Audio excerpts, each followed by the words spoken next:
Say hi, introduce yourselves. Hi, I'm Kiara. Hi, I'm Cora.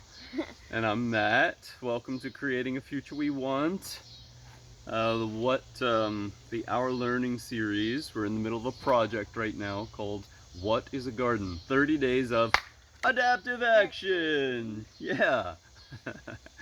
so we have a prop here. I'm not sure how it's going to show up in our conversation, but what's the item you've got? It's my compass. Hmm.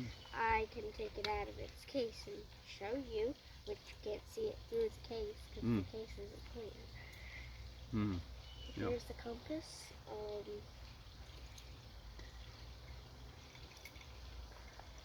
yeah. Now, Cora, what is a compass for? It's for helping you find your way to, if like you're Nice lost. and loud. If you're like lost in the forest or something, it shows Lost you. in the garden, maybe? How can you get lost in the garden? I don't know. Well, okay. So Nice and loud. it shows you which way is north, which way is south, which way is west, which way is east. Which way is north?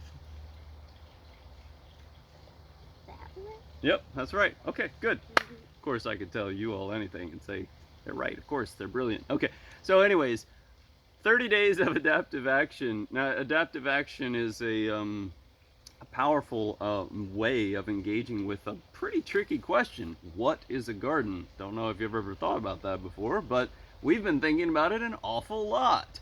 And right now we are in the midst of a conversation about patterns associated with the garden, the patterns we see in the garden. Now, adaptive action consists of three. One way to think about it is going through recursive, iterative iterations of three questions. And those three questions are, Kiara? What, so what, and now what? Yeah, that's right. So we start out with what, and let's just start out with straight up like, Kiara, do you have any thoughts on what is a pattern? A pattern is things that repeat and are sort of the same things repeat over and over. So like, for example, in this garden, it's grass, dirt, grass, dirt, grass, dirt, grass. So it's the same thing that repeats and repeats. Thanks. Yeah, that's a great way to start this conversation. So I'd like to think about some patterns that we create and patterns that that nature creates. Now, Kiara, you just pointed out a pattern that we have created. Now, Cora, I know you were thinking about that very pattern just recently. I want to ask you a question, Cora. You know that you've got this navigational tool here in front of you. So, what effect does the pattern that Kiara just laid out, that we've got these grass perimeters and then these dirt rows. So what effect does this pattern have on the way you move around the garden? It makes you move around the bed, not into the bed, not over the beds, just around the beds where the grass is, because we don't care if we step on the grass. We have not asked the grass how it feels about that, but we have all been working under this unexamined assumption that the grass is cool with us walking all over it. So what effect would it have on our seedlings that are just coming up now here in September if we ignored that pattern that we perceive with our eyes? They would get squished, they would get broken, they wouldn't grow, they would just be broken and get hurt, so they can't grow. Kiara, now this is I'm curious to see if you have any other thoughts about, we've talked a little bit about how patterns, we might perceive patterns with our eyes, we might perceive patterns, um, the auditory or acoustic patterns, we might perceive olfactory or patterns of smell, we might perceive tactile patterns, and we could go on and patterns in our dreams, patterns in our movement, our motion, patterns in our goals and intentions and values. Kiara, I am curious, given this pattern that we have been talking about, the way we've designed the garden and moving about it, in how Cora talked about it, are there other ways that pattern, this grass, dirt, grass, are there other ways that pattern affects our experience with the garden? Well, it makes the garden look neater. Like, if it was just like the plants were planted in the grass and they were just growing wild and all, like, you couldn't really tell the difference between the plants and just the grass. But when we make the beds and they're a little bit raised up, you see where the plants are and where the grass and dirt are separated. Sort of. Or where the grass and plants are separated by the dirt. Like this bed here. See the separation. That's right. So I wonder, given this pattern that we created, so what patterns is nature, or is the garden creating? You listening, Cora? So what patterns is the garden creating? Any of the life in the garden, the soil in the garden, the movement, the change in the garden. So what patterns is the garden creating or perpetuating now that we've set this pattern, this sort of macro pattern of how to organize the garden?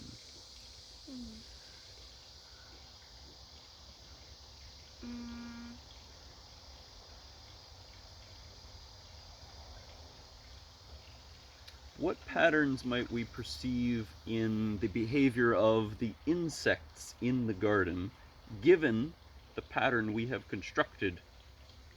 Well, the, like, bees and butterflies, know maybe that where these patterns, where the beds are, that's where the plants are. So that's where the flowers are going to be. So they try to stay in where those beds are so that they can find the flowers. Maybe. Or the rabbits know that all the little baby plants are in the beds, so they eat those instead of the grass, which they should be eating. Yeah. Cora, what pattern might we see in the behavior of the spiders here in the garden? We were just talking about the insects. Now, the insects are many of the insects are eating, sadly, our plants or the nectar in the flowers. Now, the spiders, what are the spiders eating? The bugs. Yeah, some of those insects probably.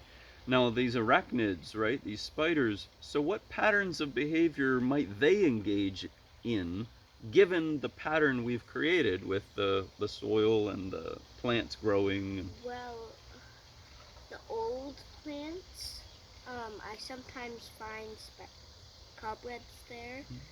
A lot of times,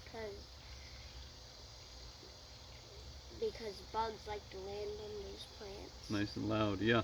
Okay, so you see webs being built in the dying plants or dead plants that are still. Okay. Where are the spiders finding the most food, do you think, in the garden? In the grass areas or where the plants are growing? Where the plants are growing. So what would cause that? Because the bugs like to eat the plants, so they're mostly around the plants. We don't have spiders big enough to take care of our bunnies, but you know, anything's possible, I suppose. So, uh, let's This is beautiful. This conversation. Thank you very much for this, girls. I appreciate it. I want to end with um, two questions, and this is to either of you. Cora, Kiara, is there something you're curious about? Now what? Now what are you curious about? Or now what question might you ask about um, a pattern in the garden, or the spider web, or um, the movement around the garden? Well, why do the spiders make their web in that sort of like circular shape, like the dot in the middle, and then it goes round and around and around, sort of? And yeah, like it's in a circle. A lot of spider webs make their webs just in big circles. Why don't they make squares or just like triangles or something? Why Beautiful. don't they make them just crazy shapes like do zigzags? So why aren't the webs having chaotic characteristics, more chaos? Good question. That'll be fun to look at. And as you hinted at, spiders, some create these orbs. The orb spiders create these circular, and then other spiders use silk to create other types of webs that do not look like that. Yeah, like cobwebs. So why do they do this? That's wonderful. We're going to take those questions with us now that we've come up with them after spending a little time in the garden. I'm Matt Keene. We have enjoyed this conversation today. Thanks for visiting Creating a Future We Want, the Our Learning series. Here we are, 30 days in the garden. What is a garden?